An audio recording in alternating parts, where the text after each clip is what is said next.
시청자 여러분 안녕하십니까? 김동수입니다. 공수처가 윤석열 대통령을 체포하는 시한이 이제 3시간이 안 남았네요. 6일 24시까지니까요.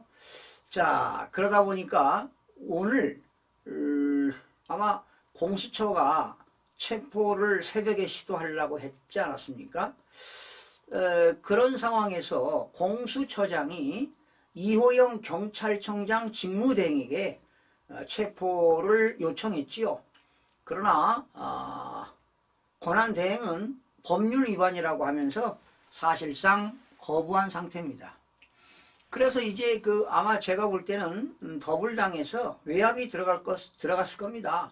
왜 공수처는 빨리 체포를 안 하느냐. 체포 안 하면 너 탄핵시키겠다 하니까 오늘 공수처가요 재청구를 했습니다. 윤석열 대통령 체포영장 재청구를 했는데요. 역시 서울중앙지방법원이 아니라 역시 서울 서부지방법원에다가 재청구를 했습니다. 그 내용을 살펴보겠습니다. 지금 12.3 비상계엄으로 내란죄로 말이죠. 공수처가 오늘 윤석열 대통령에 대한 체포영장을 재청구했습니다.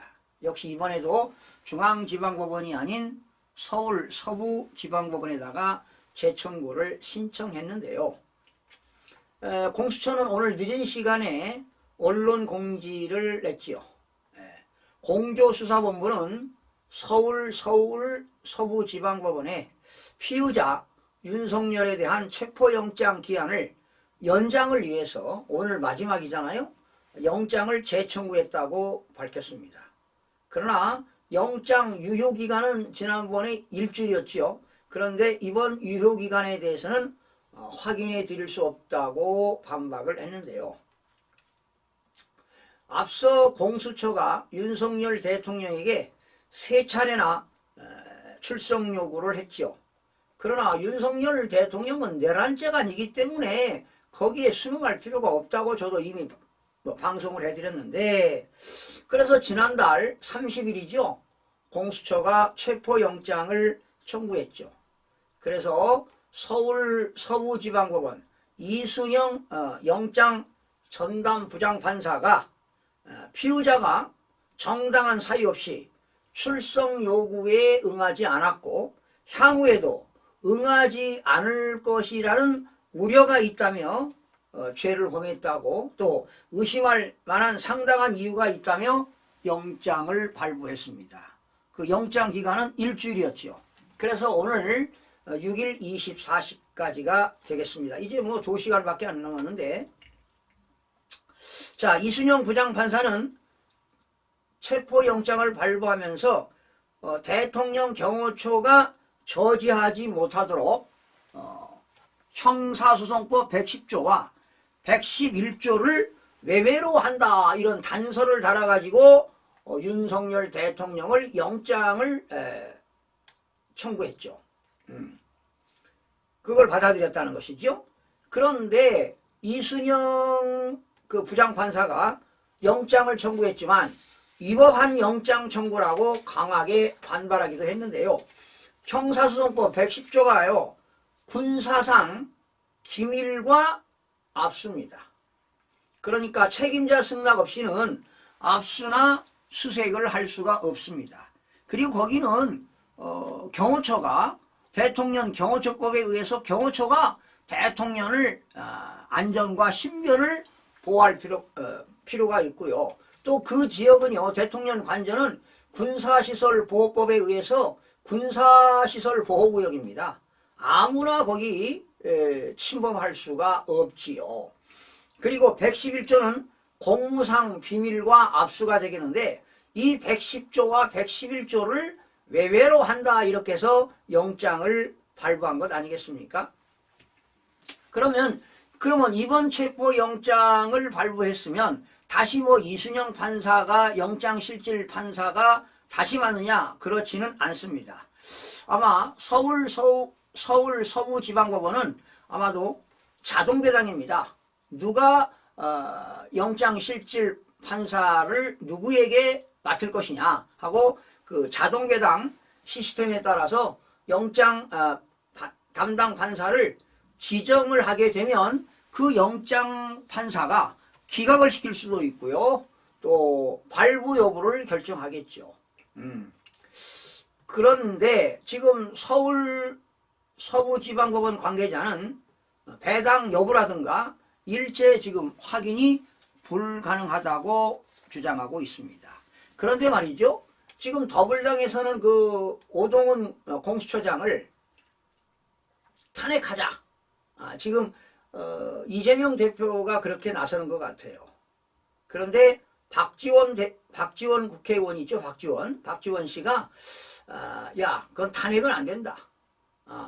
지금 이렇게 설왕설래하고 있고요. 민주당 내부에서도 지금 분란이 일어나고 있는 것 같습니다. 참 대한민국이 지금 국가 기능이 완전히 마비된 상태입니다. 이런 원인이 왜 있습니까? 지난 4월 10일 부정선거로 인해서 지금 말이죠. 이재명 대표의 더불어민주당 부정선거로 당선되는 사람들은 급했어요.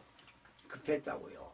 이제 1월 20일 트럼프 대통령이 당선 전후로 해서 어떤 부정선거에 대한 포렌식한 자료들이 나올 수 있거든요.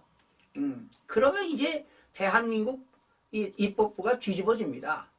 이런 것들을 막기 위해서 윤석열 대통령을 긴급 체포하려고 하는 겁니다. 그리고 헌법재판소에서는 빠른 시일 내에 탄핵이 인용돼가지고 대통령을 파면시키면 60일 이내에 대선을 치르거든요. 그러면 이재명 대표의 그 의도는 뭐냐? 대법원 판결 나기 전에 빨리 대선을 치러서 대통령에 당선이 되게 되면 모든 것이 끝난다. 대통령은 형사소추가 없잖아요. 내란죄나 외환죄 아니면 형사소추를 당하지 않기 때문에 대법원 판결 나기 전에 본인이 대선에 나가서 대통령이 되면 모든 것이 사면된다. 이렇게 지금 음모를 꾸미고 있는 것 아닌가.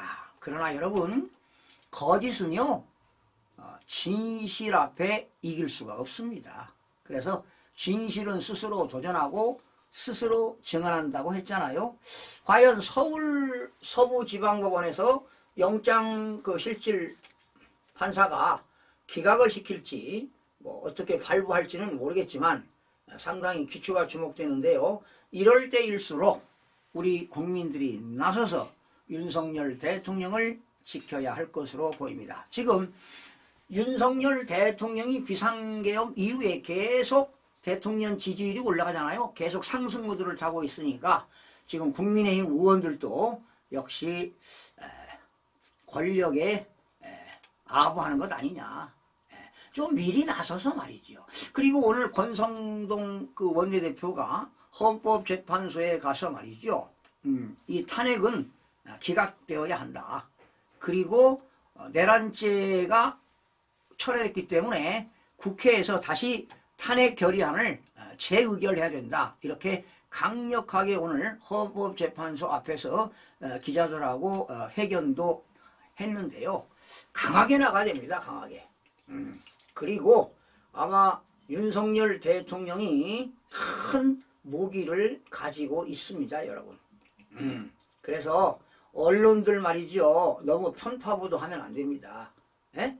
조선일보, 동아일보, 중앙일보 편파 기사 쓰면 안 돼요. 팩트 있는 그대로 써야 됩니다. 자, 국민들의 눈과 귀를 가리면 안 됩니다. 있는 그대로. 그리고 탄핵을 반대하는 사람과 탄핵을 찬성하는 사람들이 그런 시위를 하고 있어도 탄핵을 반대하는 사람들이 더 많지 않습니까? 지금 젊은이들이 지금 대통령이 왜 비상계엄을 했는지 그 내용을 정확하게 알고 있습니다. 계엄을 한 가장 근본적인 이유는 부정선거를 진실을 규명하기 위해서입니다. 여러분, 대한민국의 최고 통수권자가 뭐가 아쉬워서 비상계엄을 했겠습니까? 만약에 통수권자가 아닌 제3자가 어떤 국가 권력을 지배하기 위하고 대통령을 탈환시키기 위해서 했다면 그건 내란죄가 성립되겠지만 현 대통령이 헌법과 개헌법에 의해서 비상계엄을 한 것은 대통령의 고유 권한이고 고도의 통치 행위이기 때문에 절대로 탄핵